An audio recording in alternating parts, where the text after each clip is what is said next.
Good morning to you all here in person and online. It's a pleasure to welcome you to the World Bank's headquarters here in Washington, D.C.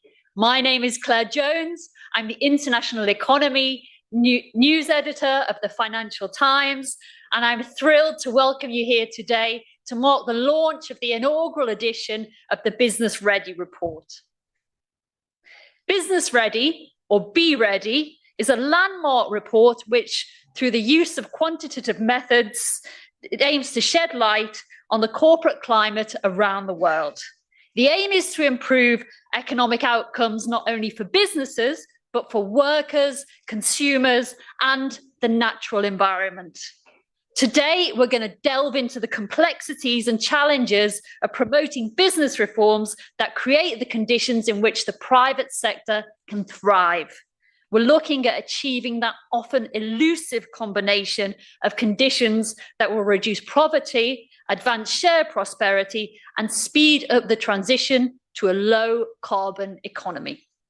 It's now my pleasure to introduce Inder McGill, the World Bank's chief economist and senior vice president, and Alice Fulwood, the Wall Street correspondent for The Economist and the host of the fantastic podcast Money Talks. They will explore how the private sector can help rescue slow growth and how a conducive business environment aids this. Over to you guys. Thanks a lot.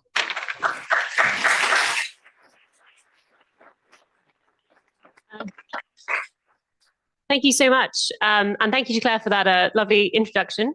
I'm delighted to be here with you today in Dermot to discuss Be Ready and its launch. I guess before we get to the meat of Be Ready in particular, could you help me sort of set the scene a bit? It's a very challenging time for development economics. Just a couple of weeks ago, The Economist put on its cover, why is the world's poor stopped catching up? Convergence seems to have stalled. Extreme poverty is no longer falling. And, you know, a decade ago, it seemed like we maybe had a lot more figured out. So what's happened? All right.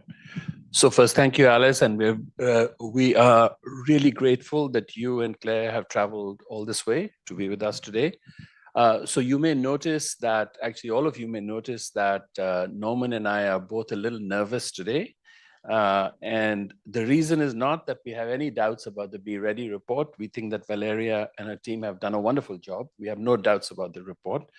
The reason why I'm nervous, and I think Norman too, is that Professor Robert Barro is here.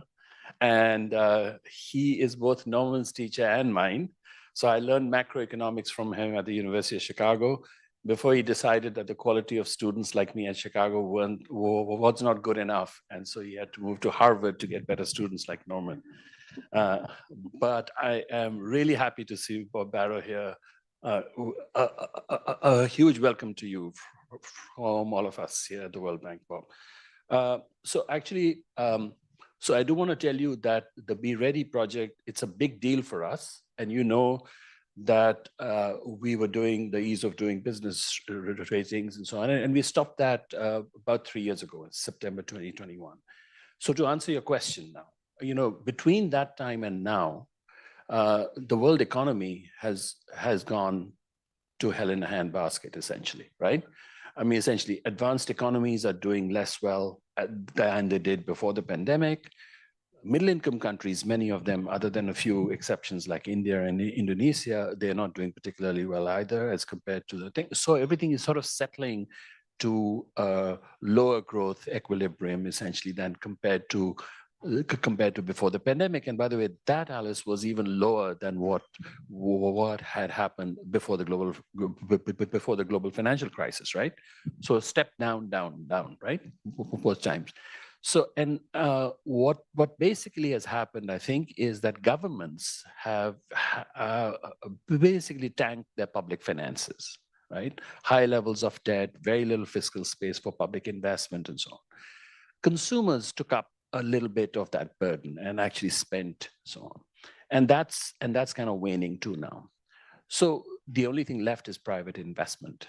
So in fact, actually, if you think about the importance of private investment 3 or 4 years ago and compare it to now, it's much greater. So we are going to rely on private investment to pull us out of the woods now. And Be Ready, it basically breaks down what countries have to do to make businesses start to invest again, right? So that's how. So I actually feel that the 3 years that we have not had the Be Ready project and we didn't have the Doing Business project were the 3 years that really did matter for private investment. So we are, 3 years late, but as they say, better late than never. Yeah. Okay, and you mentioned in your answer there that you haven't been doing the Ease of Doing Business Index. That was a huge deal for the bank.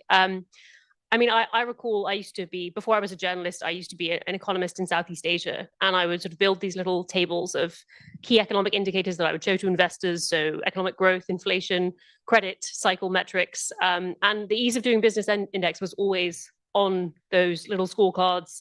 When I would talk to finance ministers in emerging markets, they would always sort of talk proudly of the things they were doing to improve their rankings on the Ease of Doing Business measure. It was hugely influential. Indeed. Why the need for a revamp, and what do you hope will be the sort of the influence that Be Ready might be able to have? So, so I won't get too much into doing business because we're trying to sort of move on from that. But you're right. I think it was probably the most influential regular report of any multilateral organization. I mean, in terms of the reforms and so on that actually were traced back to that, right? And in some sense, actually, it was a victim of its own success because it started to get treated really, really seriously.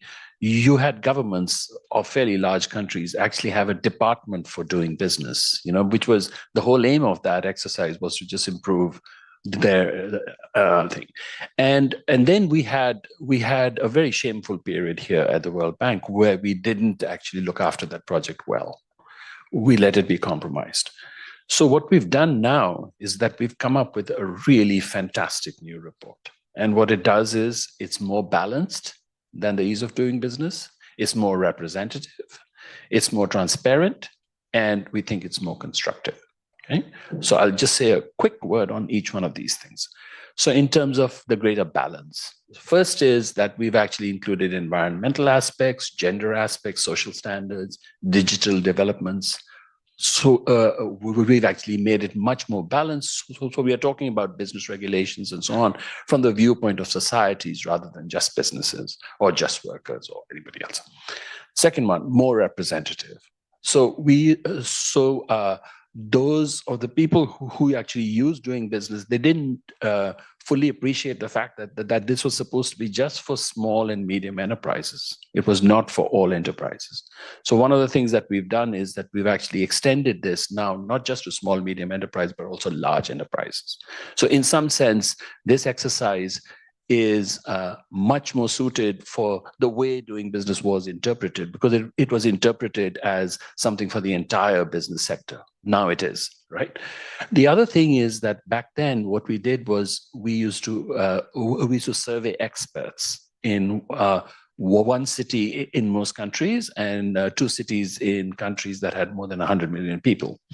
And that was representative enough at a national level in some sense. But what we've done now is that we now have actually nationally representative enterprise surveys in addition to those expert surveys. So it's become much, much more representative in that sense. Transparent. So this is a lesson that we learned from the last time. Transparency, I mean, all the data are on the web, all manuals are on the web. None of the experts we survey are anonymous. And so that's a part on the transparency. So everything is done out in the open, in sunlight, bright sunlight.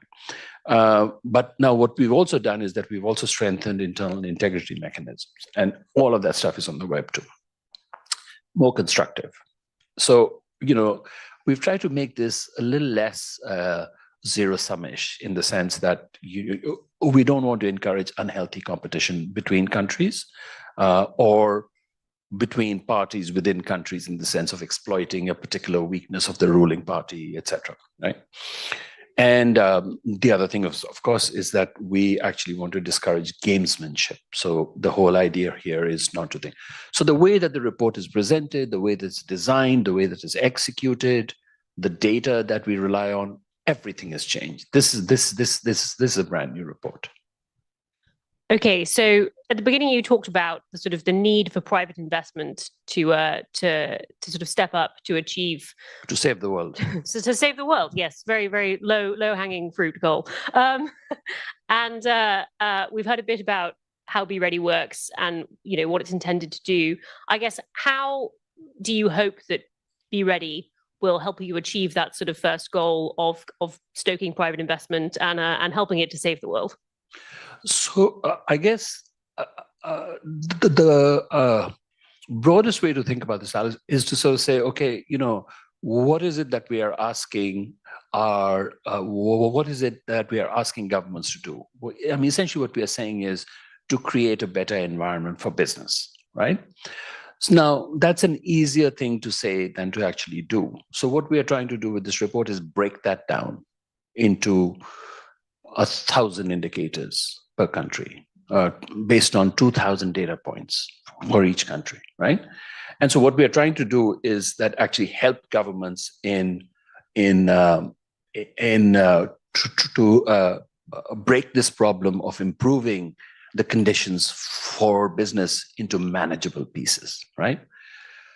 So now, given the fact that it's not just the things that Be Ready covers that actually matter for the investment climate. I mean, like things like monetary and fiscal stability matters, infrastructure quality generally matters, and so on, right? The size of the economy matters, those kind of things. So one of the things I think that the best way to think about it is that they should be that we would like Be Ready to be used with some responsible use warnings, right? And so there are 3 or 4 of them. So the first one is, don't consume Be Ready raw, okay? It's going to give you a stomachache, okay? And don't consume it on an empty stomach either, okay? It'll give you a stomachache again. So use it with other data like fiscal and monetary quality and things like that, and then you start to sort of see your thing. Now, the second thing is, remember what the report is assessing. So we don't want people to say something like, how can you say that Nepal is doing okay on operational efficiency when the Nepalese economy is really doing badly and the Nepalese are leaving in droves? You have to remember that we are basing that operational efficiency on a subset of those 2,000 data points. So before you criticize the thing, this is not a smell test of the country. This is an actual. This is an assessment based on indicators that are as objective as we could make them, right? So that's the second part. And so just because you can have an economy that is doing poorly, and you can have a business-ready environment that is improving a lot. Those two things can be true at the same time. Yeah. The second thing is that we are trying to sort of not get countries to focus just on one thing. So one of the things that we have done here is that we don't have one aggregate indicator, one aggregate ranking for a country, right? So we instead have 3. One has to do with the quality of laws. The other one has to do with the quality of public services that are used to support these laws. And the third part is the efficiency with which these services and these laws can be complied with, or these services can be used, right? So there are these 3 categories. Now, when we did an aggregate ranking, you could have a country that actually comes out right on top. And what was hidden then was that it actually didn't do that well on one aspect, let's say operational efficiency, but it still came out on top. Now what will happen is that you'll see that this country is actually doing really well on laws, is doing really well on public services, but then there's one aspect of operational efficiency in which it doesn't do well. And this can be exploited for political gains by the opposition and so on. They shouldn't do that, because they should take the overall report card, not just one particular aspect of it. So I'm actually giving you a particular example from Croatia here. Croatia is doing brilliantly, actually, on both the laws as well as on the public services to support these laws. There's one aspect of operational efficiency in which it could do better. It probably is already working on that right now, right? But you can easily have this exploited for political purposes. Say, oh, we used to do really well, but now we're not doing well on that aspect. That's one of the sort of the flip side of not having an aggregate ranking. Two real quick things, sorry. One is exercise common sense. There's never any substitute for that, right? So if the report has indicators that are based on a survey that was done in August of 2023, and the country has been bombed after that, okay, then obviously you have to understand that what we are trying to do with the report is to show what was the quality of the laws that we cover here and the public services that support them and so on before all of those things happen. One just has to exercise common sense there. And then, so I think in general, we are putting all of these data up on the web. We are making everything transparent and so on. So before you praise the report, actually there'll be a lot to praise in the report, you'll see, including the cover like this one here. But before you praise Valeria and her report, read the report, okay? And before you criticize the report, read the report and look at the data, okay? And then you'll actually see that the assessments that are summarized in the report are actually based on a massive amount of data. And these data are going to be public goods, okay? Okay, well, with all of those digestion and health warnings, as well as your advocacy that everyone should read the report before they make up their minds, in Dermot, I think that's all we have time for. But it's been a pleasure sort of getting into it a little bit with you before the rest of the event. And thank you so much for joining me. Thank you very much for giving me the chance. Thank you.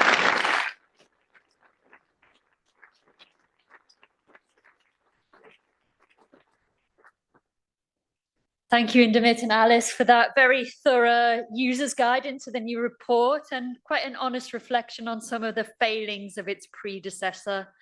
I'd now like to welcome onto the stage Norman Loayza, who, along with being a former pupil of Robert Barro, is also the director of the Global Indicators Group here at the World Bank. Norman's now going to give us a short guide into the key findings of this inaugural report for 2024. Norman, it'd be great to have you up on the stage.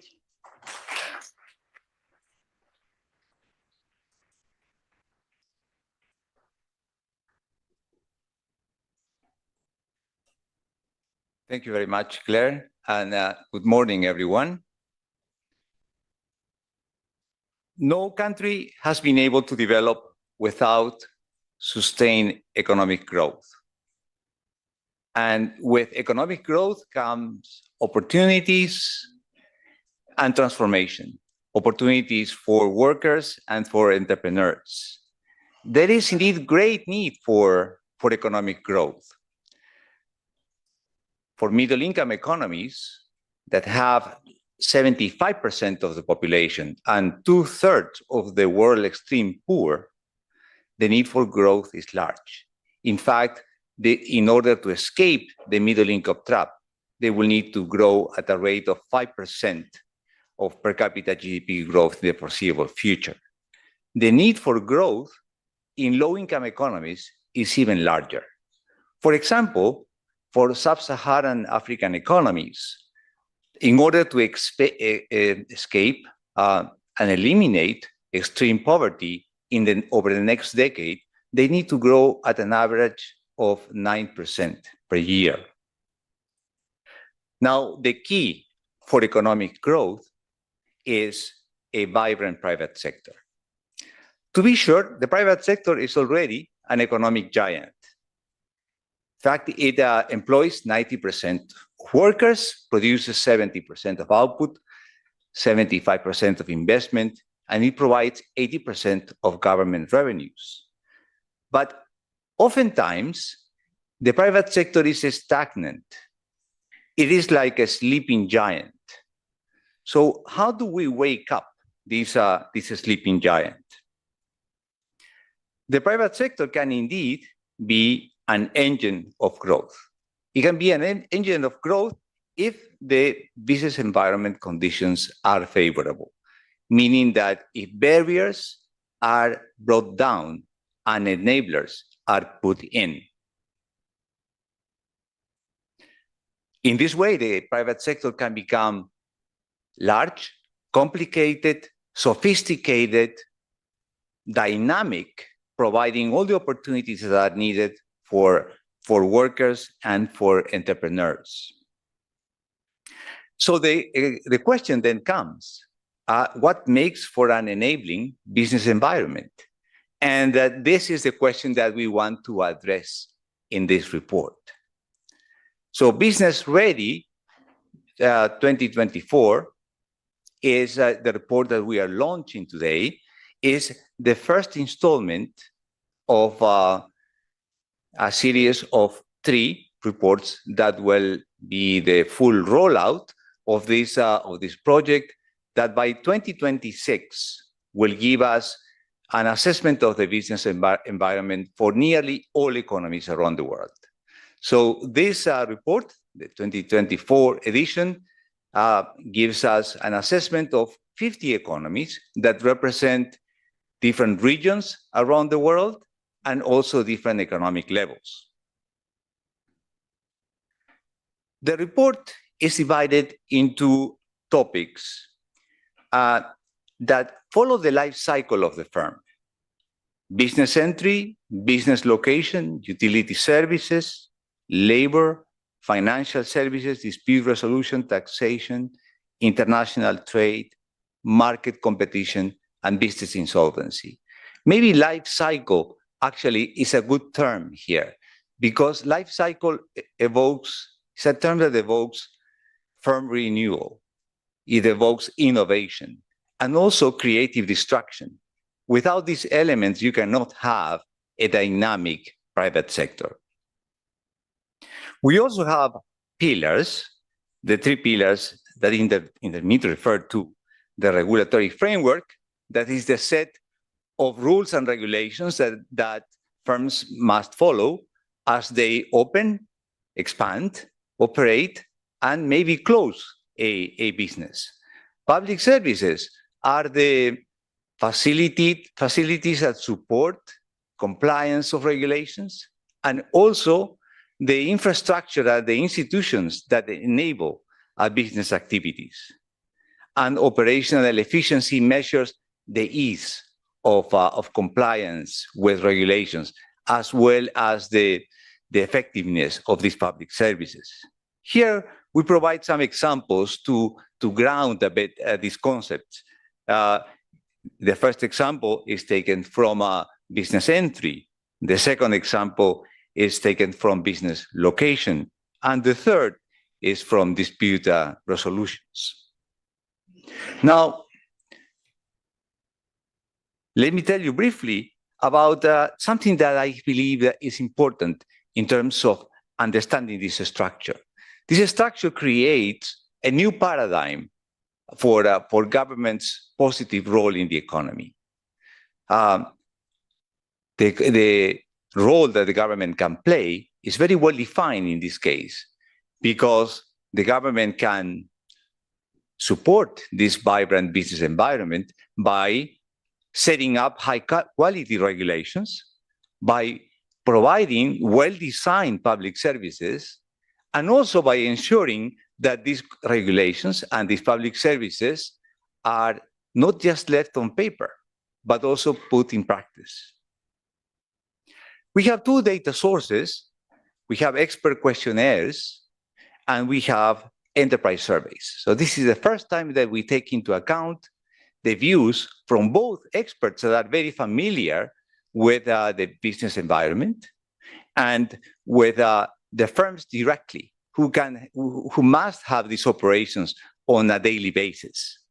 So we have about 75 experts per economy, and about, on average, 60 firms that we collect information from. And this, of course, changes with the size of the economy, the complexity of the economy. From expert questionnaires, we mostly get answers related to the first 2 pillars, de jure, some de facto as well. From enterprise surveys, we mostly collect information on de facto. Expert questionnaires and the responses will be updated every year. And enterprise surveys, being more costly to undertake, will be updated every 3 years on a 3-year cycle. So let me give you a preview of the results. The first thing to notice is that we are providing, as Intermidwell said, 1,200 indicators for each economy. They are based on about 2,000 data points. And in this way, they can provide a compass and guide for detailed policy reform. And let me give you a few examples to understand from all this complexity, from this 1,200, what we can actually learn. Just 3 examples. The first one comes from the first pillar, regulatory framework. While over 70% of economies mandate paid annual leave for workers, only 30% require a periodic revision of health and safety regulations. From the second pillar on public services, only 90% of economies have over 90% of economies have online tax portals. These are very useful, but only 4% have these other services that can make them very user-friendly. The third pillar on operational efficiency, on average, firms face 4 electrical outages per month, with the number can be as high as 9 outages in 29 in some economies. Now, in order to summarize these results, and also in order to provide a better sense for weaknesses and also areas of strength, we provide some scores. We provide these 3 scores for each of the 3 pillars, and we also provide 10 scores corresponding to the 10 topics. And to illustrate, let me compare the pillar scores that we find for high-income and low-income economies. You can see that they are indeed very different. But one important aspect about these pillar scores is that they range from 0 to 100. So we can understand these scores as fractions of percentages of business readiness. And we can refer to these scores as having that concept of business readiness. So in this case, for instance, on public services, we can see that high-income economies are about twice as business ready as low-income economies are. We can also, as a way of illustrating the examples of these scores, we can look at topic scores, where we can identify specific areas of, again, strength and weakness, and with the hope that those areas of strength will then be improved. Here we have Costa Rica, blue, Cote d'Ivoire, green, and what we notice is that Costa Rica does well on business location and also on market competition. It doesn't do that well on taxation. In contrast, Cote d'Ivoire does well on taxation, but not so well on financial services. So this is, at a high level, something that allows us to then explore deeply and go into these 1,200 indicators to understand what's going on.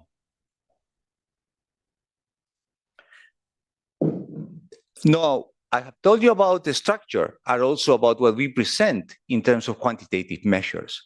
But we can also take a look at the overall set of results and draw some conclusions. So these are what we call the key takeaways. The first message that we have of Business Ready 2024, still a preliminary message because we need to conclude the rollout by 2026, is that despite the great need for economic growth and job creation, most economies, especially those in developing countries, are not business ready. But let me be more specific. They are about 2/3 business ready regarding the quality of business regulations, and worse, only half business ready regarding the effective public services. Now, there is a difference here, 2/3, 1/2, between regulations and public services. This actually indicates a public service gap. That is a difference between the higher scores of regulations and the lower scores of public services. And maybe we should have anticipated that this would be the result, because it takes more resources to actually put in place these public services and to make them effective. We compare this public service gap for different levels of income, and what we find indeed is that the gap reduces as the income increases of the income of the country increases, and this public service gap is 3 times as large for low income than for high income economies. It's only natural to ask what countries perform well on a business rate. So maybe it's not surprising that wealthier countries tend to do better. And I will highlight just 2 examples here. One of them is Singapore. Singapore is well known for being a pragmatic, business-friendly economy. Estonia has been a leader on the digital adoption to provide better services for people and for businesses. Maybe more surprising is the finding that countries do not need to be rich to develop a favorable business environment. And let me give you a few examples. The first is Rwanda. Rwanda scores on the top 20% of 6 out of 10 the topics. Maybe for this reason, and for the fact that they have been working on the business environment for over many years, is that in the last decade, they were able to double the size of the economy and also double the size of FDI coming into the economy. Georgia is a country that also punches above its weight. Georgia is particularly well scored, particularly well business ready regarding operational efficiency, and also is in the top 20% in 7 out of the 10 topics. Perhaps for this reason, Georgia has been growing at a rate of 5% in the last 10 years. Colombia does well on the first 2 pillars, regulatory framework and public services, though not so well on operational efficiency. And Vietnam, maybe in contrast, does not so well on the first 2 pillars, but quite well on operational efficiency. So to end, in conclusion, let me tell you how important data is for reform. We actually believe that data and evidence should guide all policies, but in particular here, data and evidence should guide the policy reforms that are undertaken to improve the vibrancy of the business environment. I think it's best to learn not from accidents, but actually to learn from good data and good evidence. And for that, you have business ready. Thank you very much.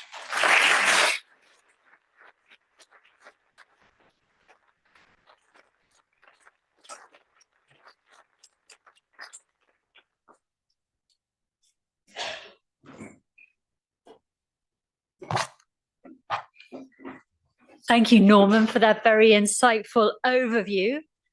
It's now my pleasure to welcome onto the stage Moroccan entrepreneur Ismail Berkayat, co-founder and CEO of Chari. In 2022, Chari won Disruptor of the Year at the African CEO Forum. Ismail now is set to talk about his experiences in navigating the peaks and troughs of the business environment. Ismail, the floor is yours. Thank you.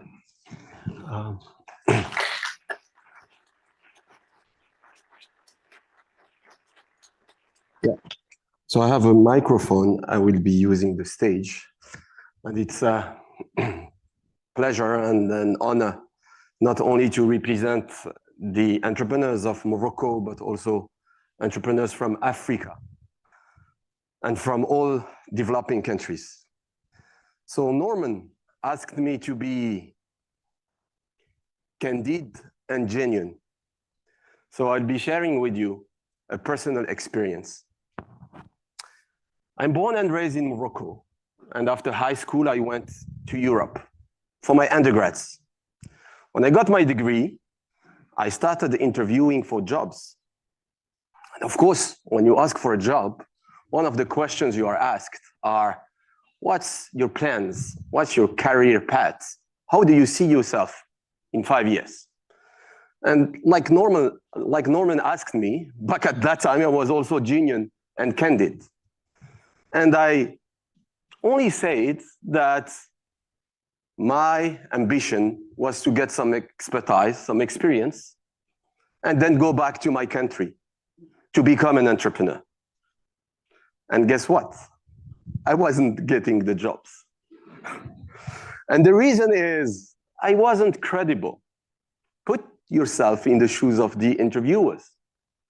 You have this gentleman coming for a job and saying that he wants to go back to Africa when millions of Africans are trying to come every single year to Europe.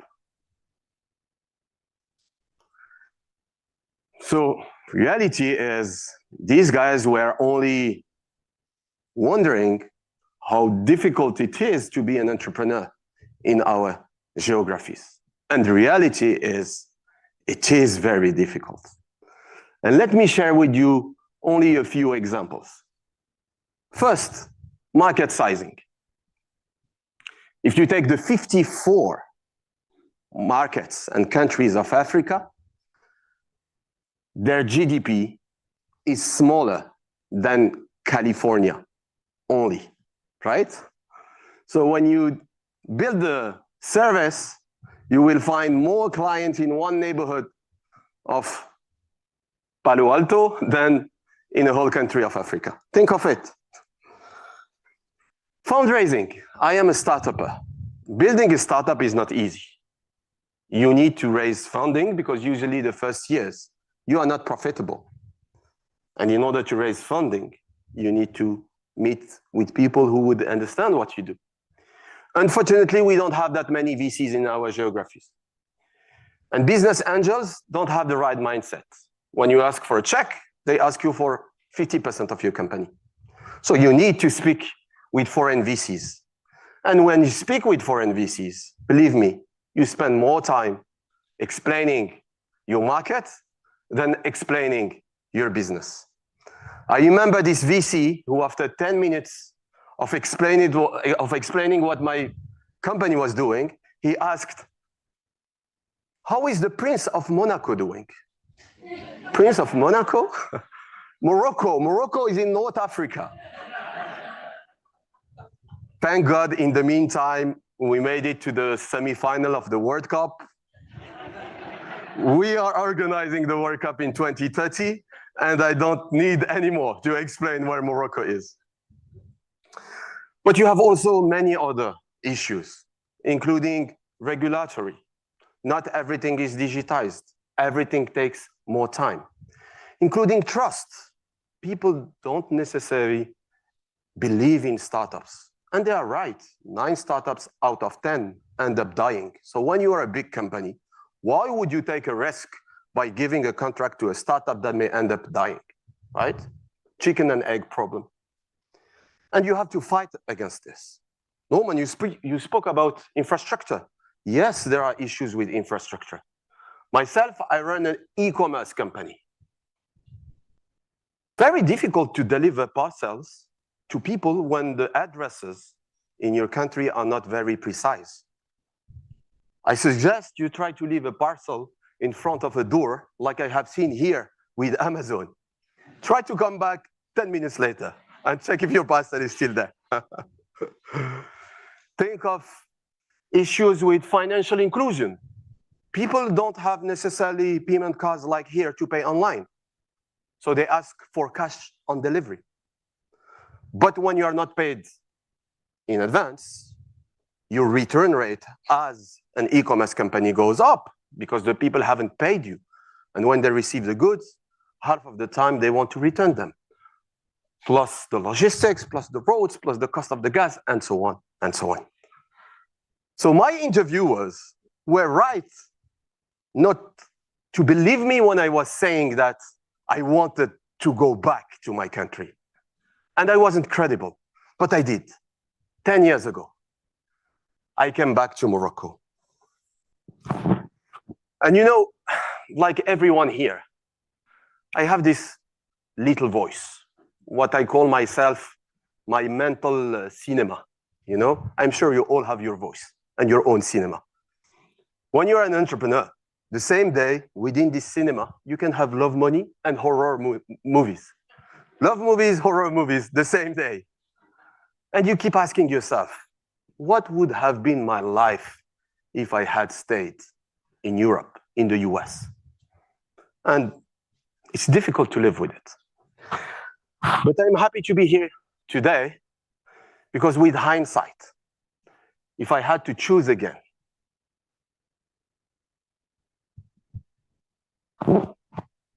not a single second I would doubt. I would come back again and again to my continent and to my country. And let me tell you. One, for business reasons. Yes, you're right. A lot of issues. I agree. But we still have a market. We still have people who love testing new services, who are in need of finding new services. Competition is not as tough as here. When you start something, you don't have 100 competitors. We have an amazing human capital. People in Africa, believe me, as great as the guys you can find in Mountain View. And we don't need to be geniuses to find out about the next big thing. Because we just need to take an airplane ticket, go to developed countries or even more advanced developing countries such as Southeast Asia, find out about the new trends, get some ideas, go back to our countries, and we know by fact, given that we have the same macroeconomics, that in 2-3 years, the same models will come. And sometimes our innovation is coming from adaptation.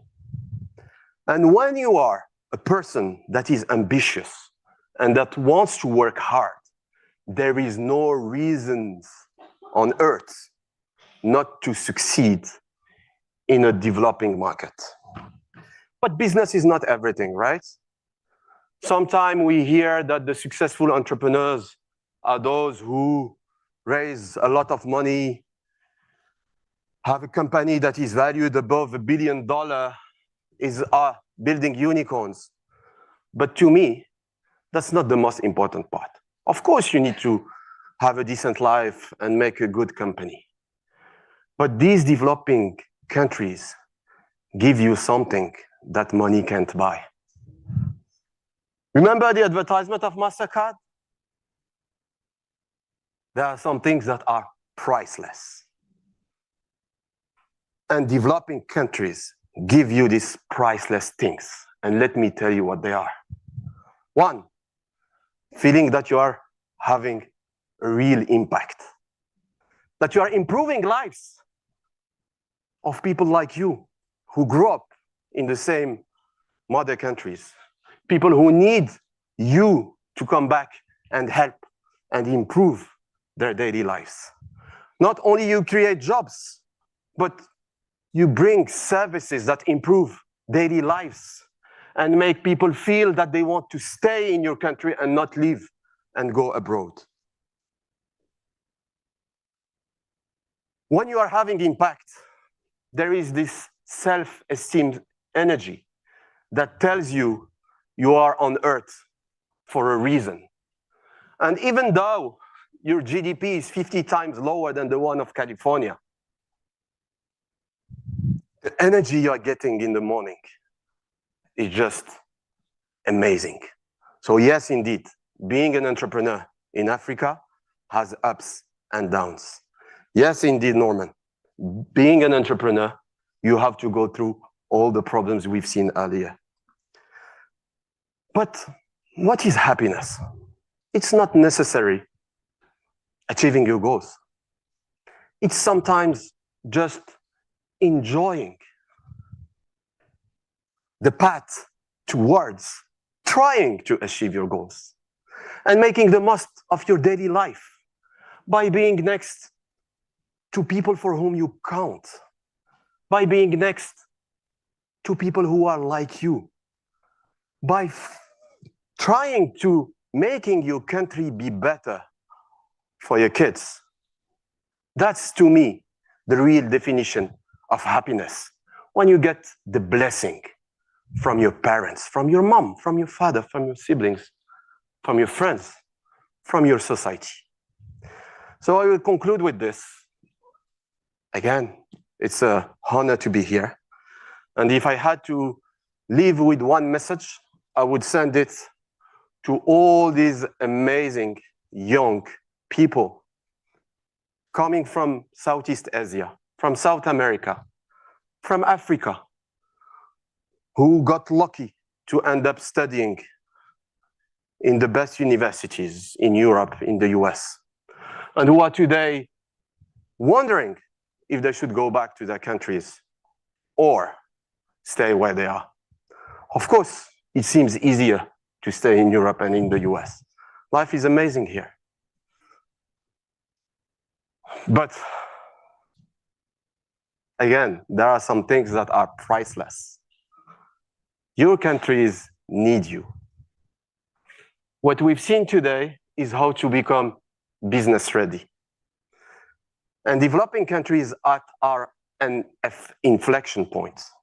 And to become business ready, they need human capital.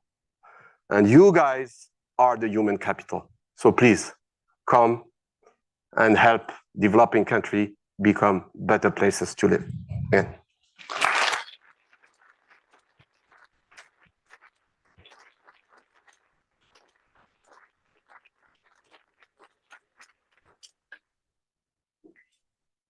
I think it's always easy to see reports such as these and their findings as, mere abstractions. And Ismail, you just did a blistering job of just reminding us how real reforming the business climate can actually be. Kudos, really great talk. It's now my great pleasure to moderate our panel discussion, and I'd like to welcome our 4 panelists onto the stage. First of all, I'd like to introduce Mauricio Cardenas, the former Minister of Finance in Colombia, who's now a professor at Columbia University.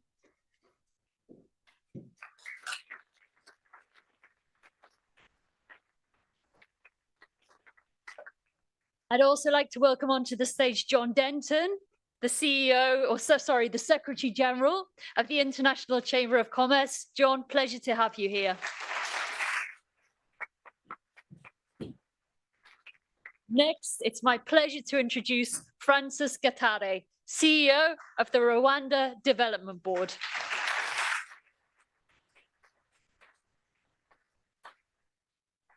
And then completing the lineup, it's an honor to have Susan Lund, Vice President for Economics and Private Sector Development here at the International Finance Corporation, where she leads a global team that provides economic and analytical support to IFC investments and private capital mobilization.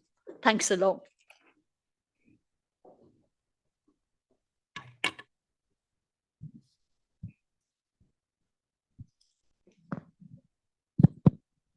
So over the next 30 minutes, we'll attempt to answer a question crucial to growth prospects the world over.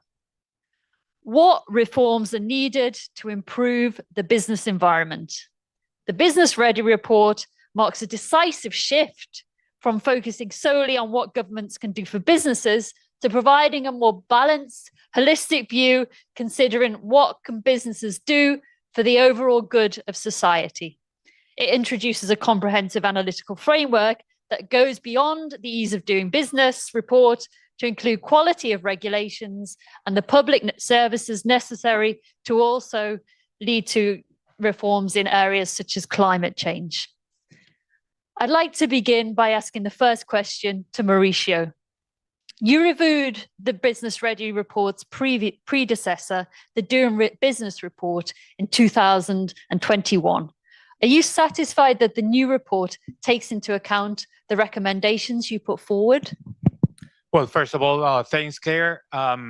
Congratulations to the team, Indermeet, Norman, Valeria. Thank you for putting this together. Thank you for putting me in the panel. Look, I'm very satisfied. I have to say that our report that was submitted in 2021 provided a set of recommendations for a comprehensive change to the doing business. And I think this report, the Business Ready, does that to a large extent. I was finance minister of Colombia, and when I was finance minister, I tried to do reforms, some of them increasing our tax revenues. And at that time, I felt I was fighting against the doing business. The doing business was not the ally. And I think the reason is that too much emphasis was placed on the cost and the cost of taxation, for example, not so much on the importance of the public sector to deliver services. And I think that huge gap has been filled because there is a whole area of this report that is about the positive functions of the state. And those functions are related to the availability of services. And interestingly enough, if you look at this report, where the greatest variation in scores across countries is, it's essentially there. If you look at Rwanda, for example, Rwanda scores 80 on the availability of public services. And a neighboring country, the Central African Republic, it's 20. So it's not so much about being advanced, emerging, or developing. It's really about how much emphasis you put to the provision of those public services. And I think the Business Ready does that, and it's an important improvement. Second, too much emphasis was placed before on the de jure regulation, what's written in the codes, not necessarily what happens in practice, the de facto. And I think this report fixes a lot of that. And finally, I have to say that this report makes a significant improvement by looking at different types of firms, small, medium, large. The previous report was very much about one specific type of firm. And we know that many times that firm cannot necessarily be representative of a country. So I think these three big areas of improvement are worth highlighting. There are, of course, things to improve, and it needs to be that. One of the problems that the doing business had is that it had rankings of countries. And I think that was the source of a lot of the problems. Countries wanting to move up in those rankings and doing whatever it takes to improve that.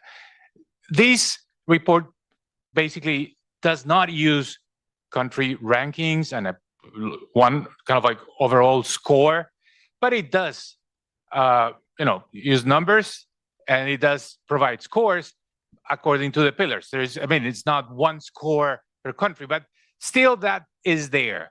And I think the risk is that it's used to go fast in terms of saying, which countries are doing it well, which countries are doing it bad, and too much emphasis on one particular score. It's really the use of this report that becomes essential, critical, that the media, for example, Claire, do not kind of like fall into the temptation of putting and assigning one score to each country, because I think that will basically undermine the project. So my sense is that we're still somewhat involved with scores, and I don't think that's necessarily a great idea. We should go more into the details about what's going on in the different topics that are covered in the report. But anyway, congratulations. That's very significant progress. I'm very happy on behalf of the external panel review that submitted our report that some of our recommendations were incorporated. So overall, I think it's fair to say quite a big kind of like thumbs up for the new report. Indeed. You touched on some issues which we'll come back to in a little bit over the course of this panel, but I want to now stay on this theme and just ask John, as as the head of the world's largest business association, what do you make of the new methodology? How does it help your clients and your members really do their job? Oh, look, thanks, and big shout out to the team for this. As Indra said, we've missed this. We've missed the data, actually. I mean, we're in 170 countries, 70% actually in the global south, and it's very important for us because we are the most inclusive business voice. But what we're missing in terms of achieving our purpose, which is not dissimilar to the dream of the World Bank, but it's really enabling business worldwide to secure peace, prosperity, and opportunity for all, is this necessary data to help us on the enabling business part. I was just, shout out to Ismail, it was a wonderful presentation. We actually established a Center of Entrepreneurship in Casablanca because without the data, by the way, because of the sense we have just as business people, that we could do more to help drive better policy frameworks to support entrepreneurialism in Morocco, if we're actually able to help build capability, but also strengthening the advocacy with the government there about what needed to be done. So these are very important issues for us, because what we're also noticing from the data here is something else that we are experiencing. And this goes to the access to justice issue, by the way. One thing that came through from the review that we did feeds, I think, our intuition that one thing that's just undercooked is the drag on economic development from the absence of access to justice. So we at the ICC, we're not theoreticians, we actually do things. So we're actually created a project which will create access to justice for SMEs in developing and emerging economies. And by the way, it's open because we're seeking funding to develop it, because we actually think, and this data assembled in Business Ready shows that this is a real drag on opportunity there, because we have the world's leading in a private arbitration process at the ICC. So we're willing to lend that. The other piece, which is really interesting for me and will help us, I think, as well,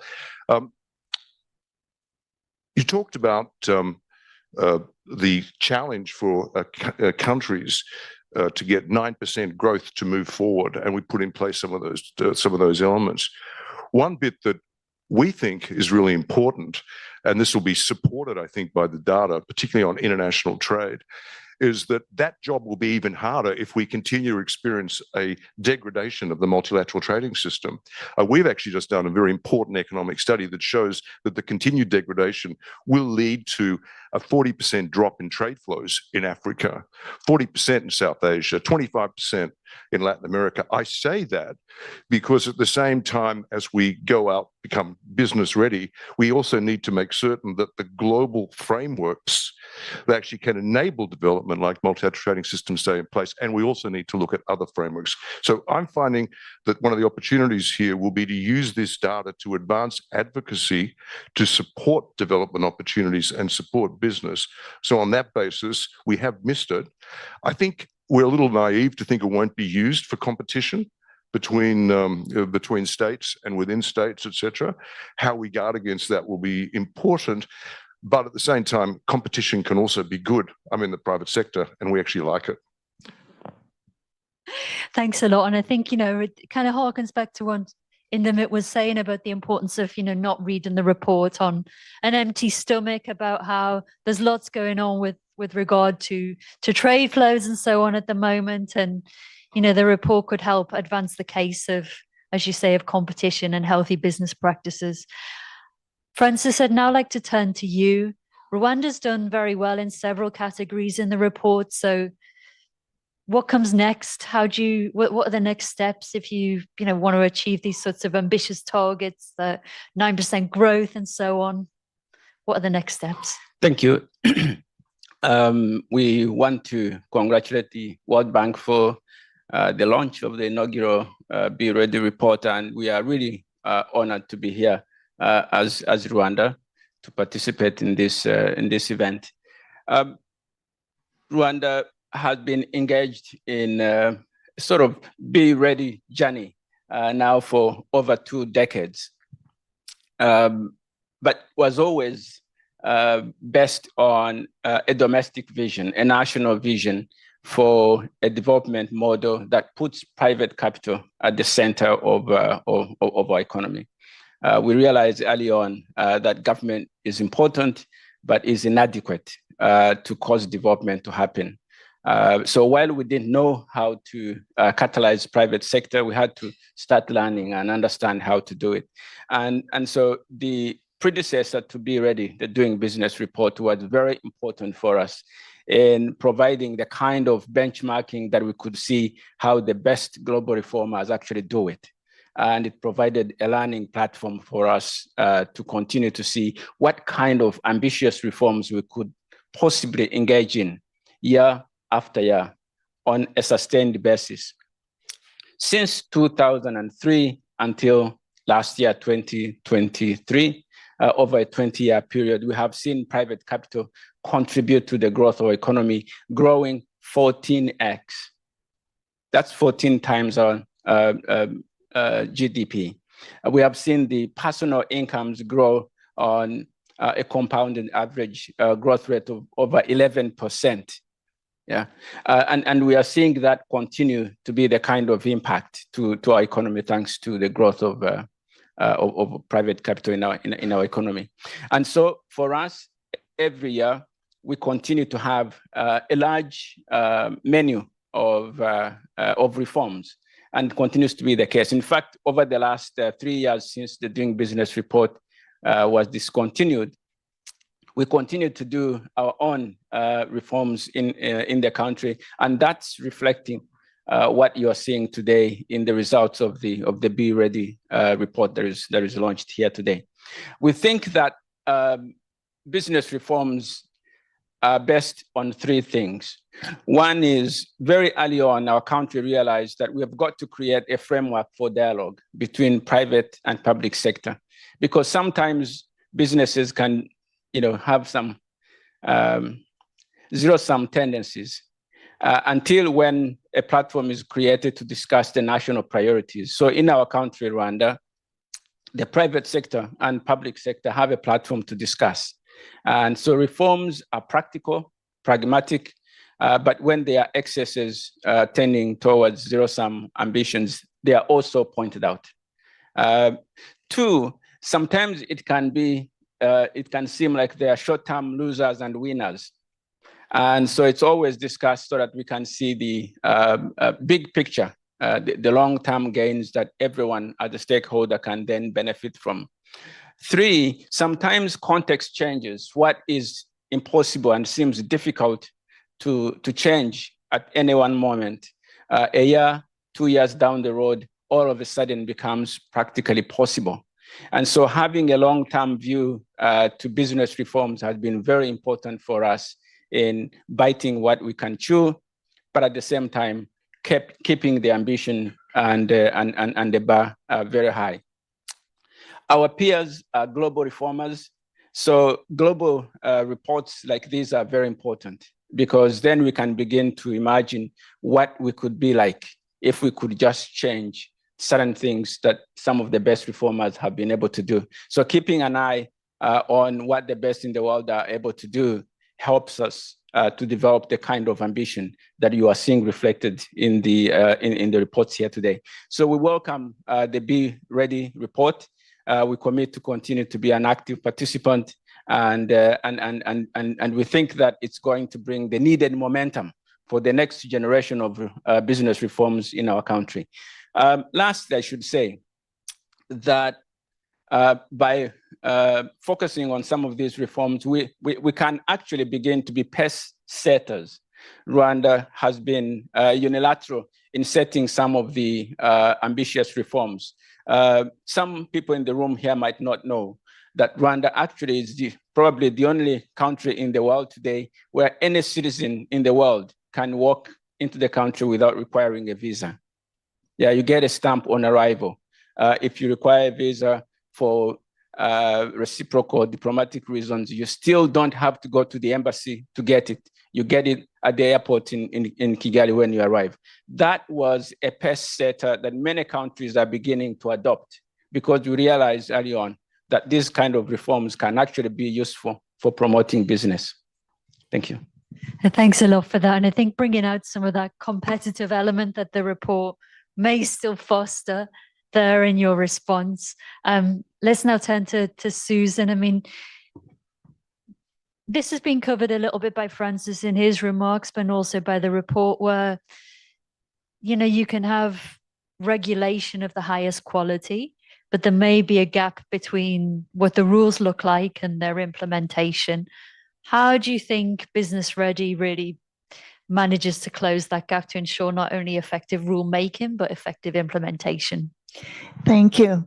Let me start by congratulating Indermit and Norman and the whole team that have worked so hard for 3 years to put this together.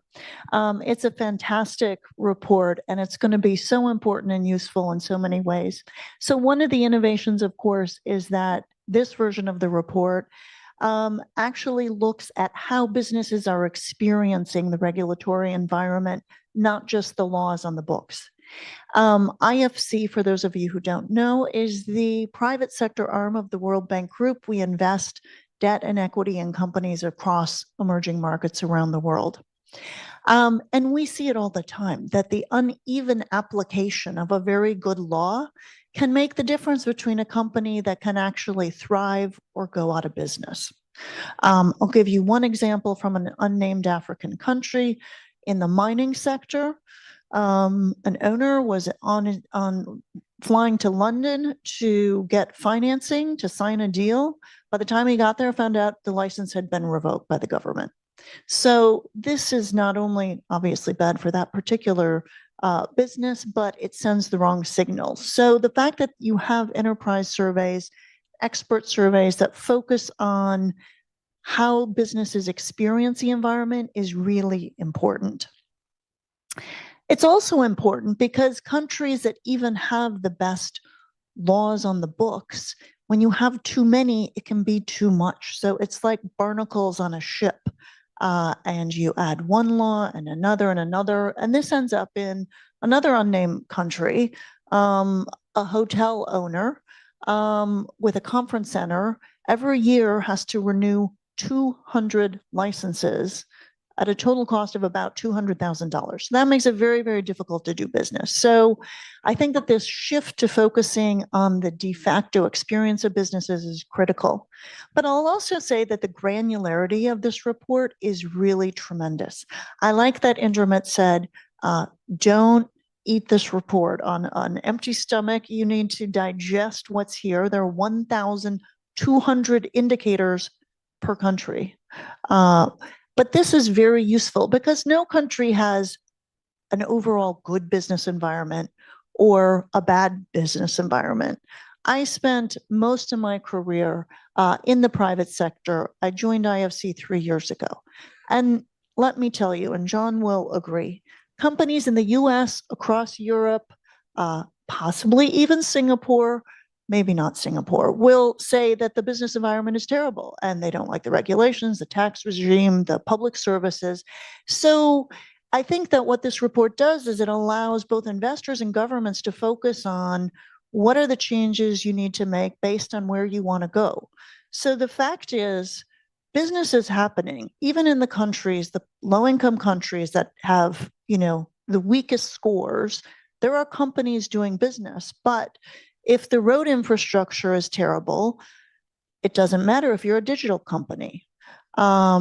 If, say, the port infrastructure and regulations on exports and imports are very onerous, that's fine if you're serving the domestic market. So the fact is, businesses are persistent and clever, and they are doing business around the world. And what this report helps investors identify is what regulations matter for my business.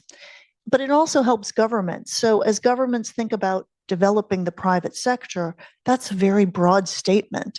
And most governments and countries have strategies. You want to develop the rural economy and agriculture. Well, that then requires certain regulatory reforms, but not others. Or you want to focus on the urban economy and job creation, or you want to grow an export-oriented business. So the granularity of how countries are doing on these different things is very important to guide policy. And we look forward to using the results of this report. IFC does a lot of advisory work. Before there can be a project investment, often there needs to be very specific laws changed. So this has been an invaluable tool, and we really look forward to using these results and working with the team as they go forward on the next iterations. Thank you, Susan. Thank you for your support, especially financial, but not just. You're welcome. Nice shout out there from the audience. So Susan, I mean, you nodded to it there. You know, there's 1,200 indicators. There's been this big effort to make it about more than just growth, about climate transition, about helping people out of poverty. I mean, I'd like to throw open to the panel, but let's begin with you and then let others join in the discussion. But how optimistic are you that we'll actually see that approach and you don't end up with a scenario where certain indicators in the report get cherry picked and end up being a lot more prominent in the business mindset and the public mindset than others? So if we maybe begin with you, Susan, and then Mauricio, and then bring in John and Francis as well.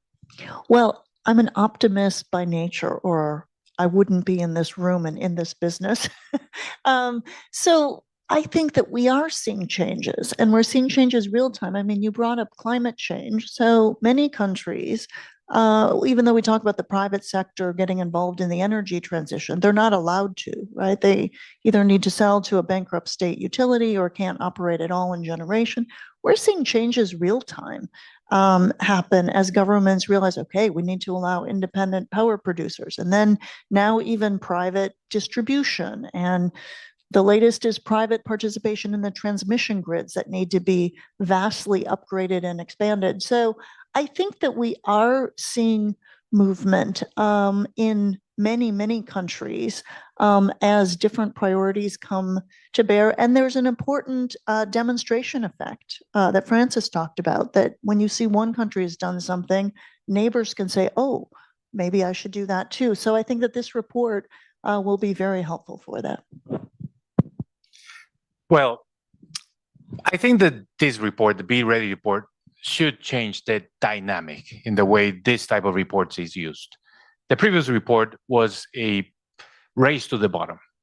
Ministers, finance ministers wanting to cut everything that made them look better in terms of the rankings. This has to be a change in the conversation, and we should be doing a race to the top for entrepreneurs like Ismael. This is the way in which this report should be used. And a race to the top in entrepreneurship means not necessarily comparing yourself in these 1,200 indicators with the rest of the world, doing a more inward kind of like analysis. I would suggest that presidents throughout the world should appoint a chief implementator of the Business Ready report that looks at the granularity of the 1,200 indicators and understands where the problems are. And interestingly, it's not necessarily about the regulations. The regulations are easy to replicate, and the differences in countries in terms of the regulations are not that huge. The operational effectiveness, this is about like the time it takes to get things done. That also, you know, countries adjust to that. Where the big issues are in the access to public services. So for an entrepreneur like Ismael to thrive, you need internet. You need to make sure that you know, many of the things you do that involve interacting with government, you can do it online. It involves having incubators.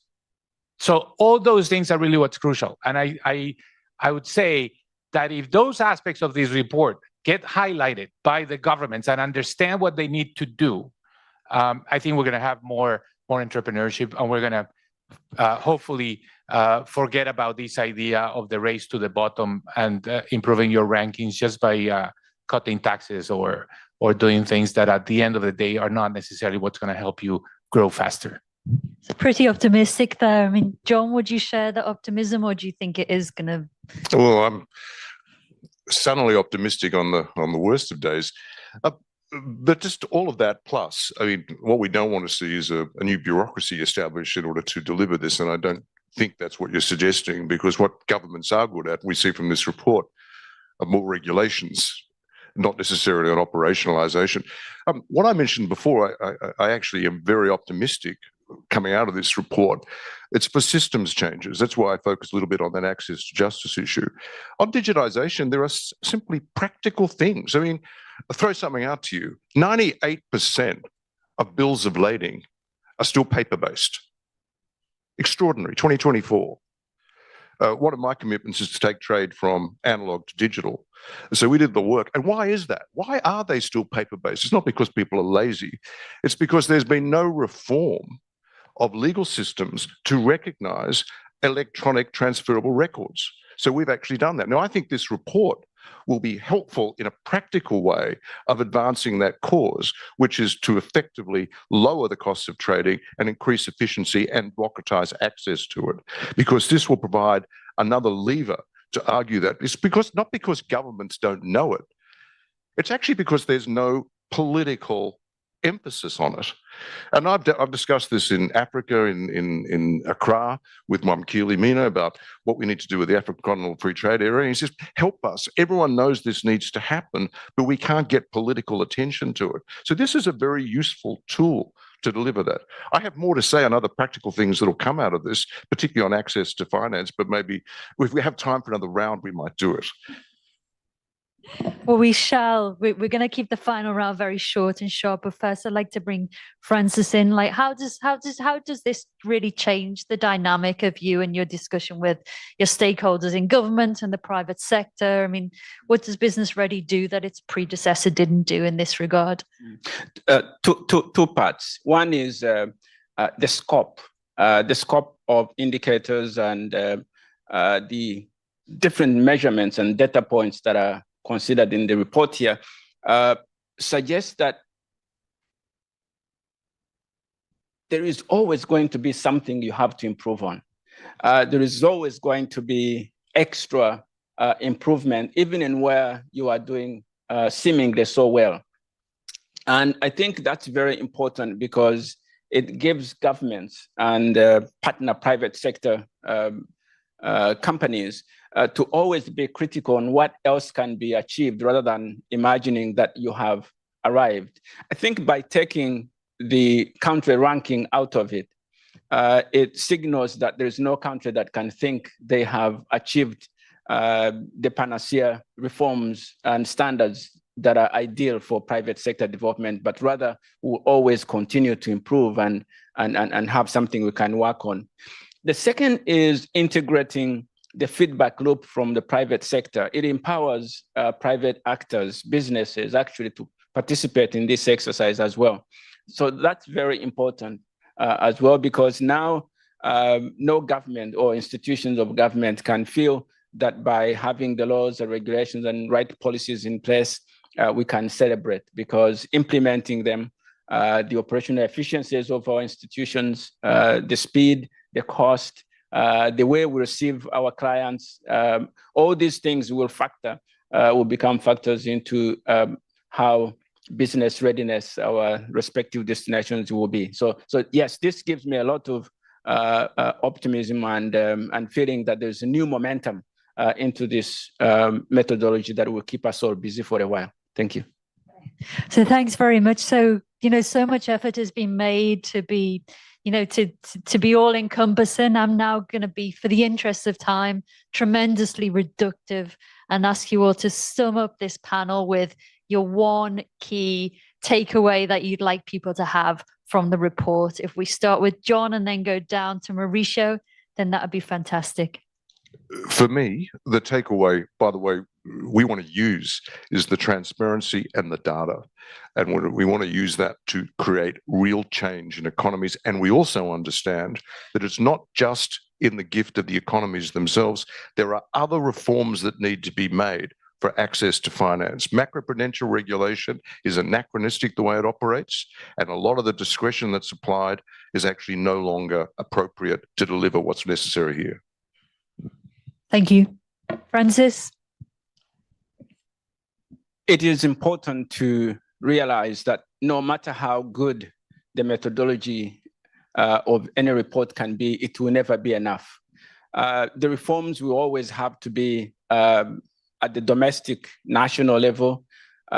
We must be practical and identify what else needs to be done within our national markets, our countries, that can truly transform the business experience of the private actors. This is a signaling report to show us, in my view, that business reforms are important, but by no means will it be sufficient.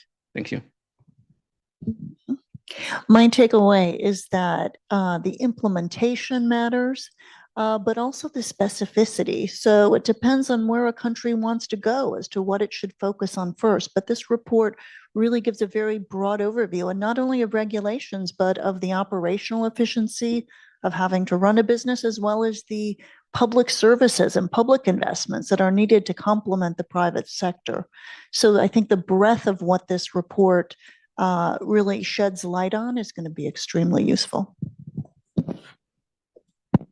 Well, my takeaway is there is nothing harder in government than to establish priorities.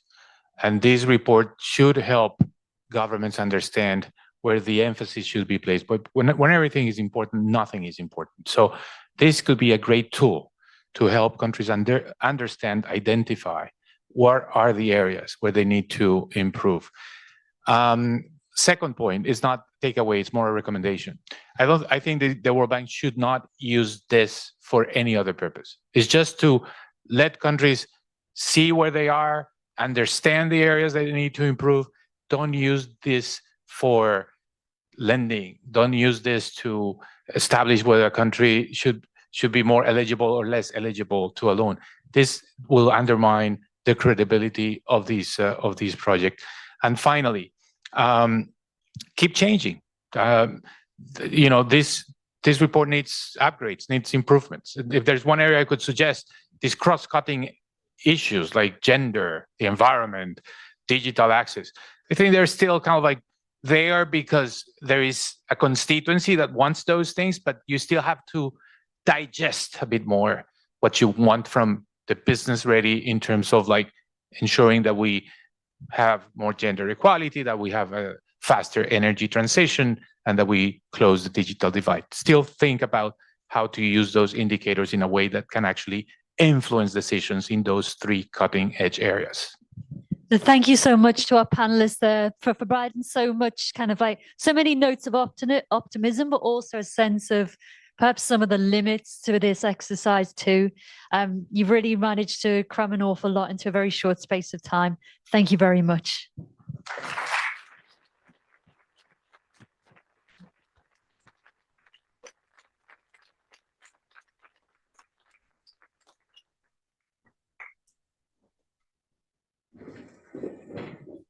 So this is the inaugural report. This is only the start. The aim of this exercise is to expand Business Ready to eventually include around 180 countries. To tell us how that is going to be done, it's my pleasure to welcome to the stage Valeria Perotti, the manager of the Business Ready report, to tell us what comes next.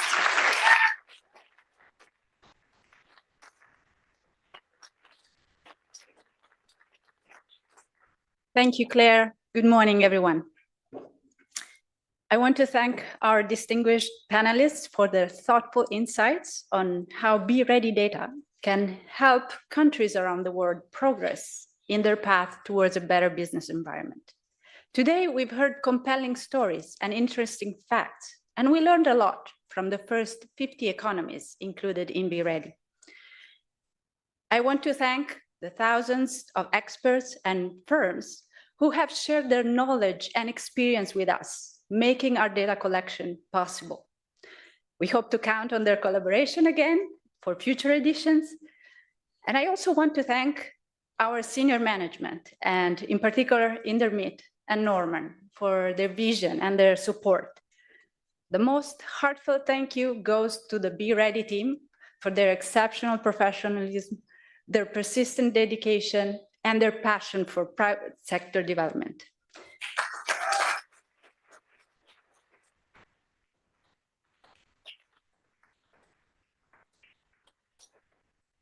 We are, in fact, already getting started on the next Be Ready report, which will come out a year from now with data from over 110 economies.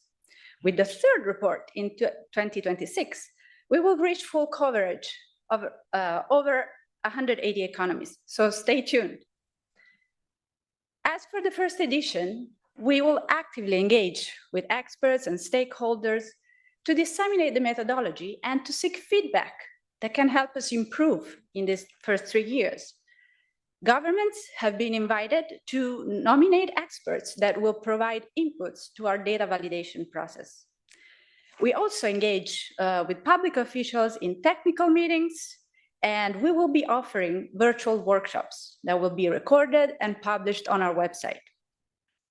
We will be presenting Be Ready's approach and findings in academic conferences and to private sector practitioners. We will keep consulting with other international organizations, in particular on specific topics such as trade and labor. As we continue engaging with users of our data, we will be gathering feedback. We will be collecting questions and answering them publicly on our regularly updated Q&A section. Throughout this process, we remain committed to data integrity and transparency. All of our data points are published on our website with multiple user-friendly ways to access our data, from high-level economy summaries to detailed information on good practices that are implemented or lacking, drilling down to individual answers provided by experts and firms. These are the basis for all our scores, which can be replicated with tools available on our website. The methods for collecting, managing, aggregating, and scoring the data are described in the Be Ready Methodology Handbook and in the Be Ready Manual and Guide. For those of you who don't feel like going through hefty technical documents, we have prepared short videos that will give you an overview of what Be Ready is about and on how we collect the data. We invite you to visit our website and to explore our data and share your feedback with us. And thank you for joining us today.